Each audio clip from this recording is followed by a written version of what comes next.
Hello students, this is science video. Today we are revising chapter number 11, that is transportation in animal and plants. In this chapter you are going to understand about the circulatory system. We have some heart related questions and some blood vessels, and further on we will continue with this revision. So first is circulatory system, which is talking about the blood. So blood is a fluid which flows in the blood vessels. There are two kinds of blood vessels, that are arteries and veins. First we will talk about the plasma. The fluid part of the blood is known to be plasma. It is of two types, that is RBC and WBC. RBC is red blood cells which contains a red pigment that is called hemoglobin, and WBC is those cells which fight against the germs which that may enter in our body.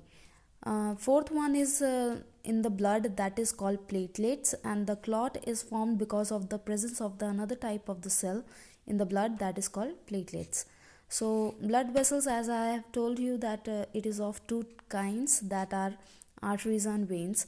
So arteries, the main work of the artery is to contain oxygen rich blood from heart to all parts of the body. Clear?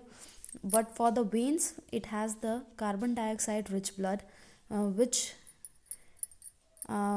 contains the carbon dioxide rich blood, which blood picks the waste material including carbon dioxide from the cells and go back to that heart, and from heart they are going to lungs. So this is the main criteria of blood vessel, that is arteries and veins. And then we will talk about the pulse. The vibration or the throbbing of the veins, that is known to be pulse, and the pulse rate is that how the number of beat per minute is called pulse rate.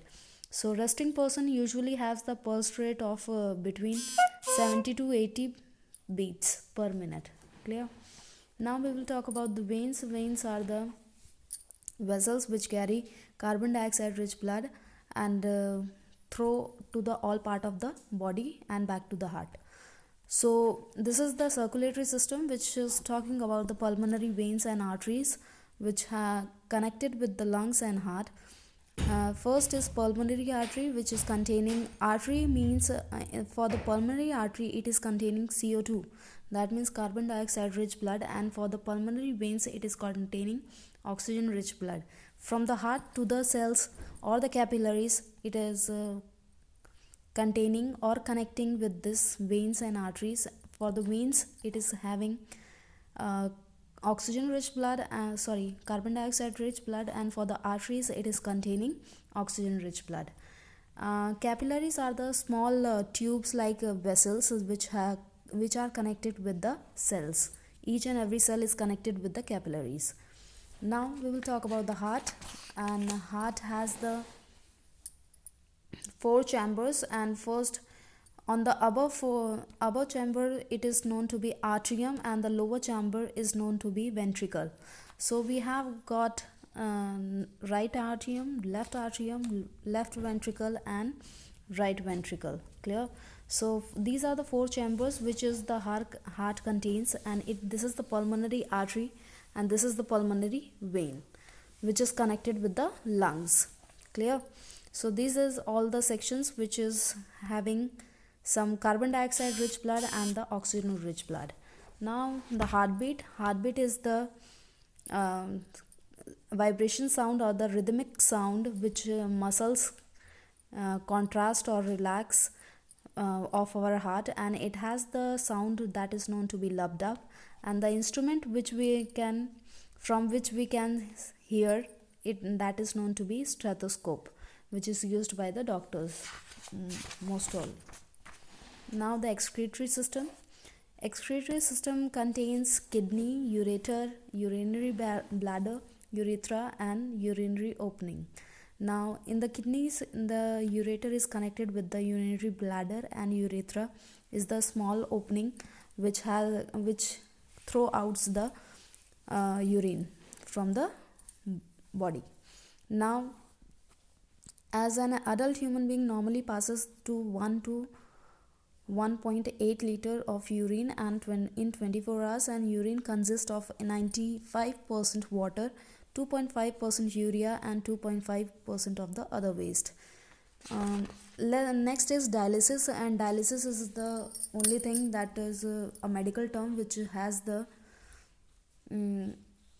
such person cannot survive unless their blood is filtered periodically and through an artificial kidney, that is known to be dialysis. Transportation of water and minerals in the plants. As you all know that the soil contains the water and minerals for the plant, and the roots absorb all the mineral and water and channelize to the different parts of the plant. Now in the plant there are vascular tissues which plays their role in the transportation. Now first we will talk about the xylem and then we will talk about the phloem. Xylem is the vascular tissue which has transported the water and nutrients in the plant, and phloem is the that is also a vascular tissue which is also transporting food to the all parts of the plant.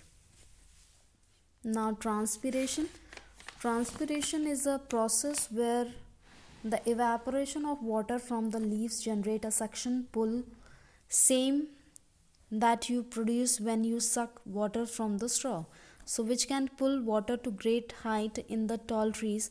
Transpiration also cools the plant. This is all about the chapter number 11, and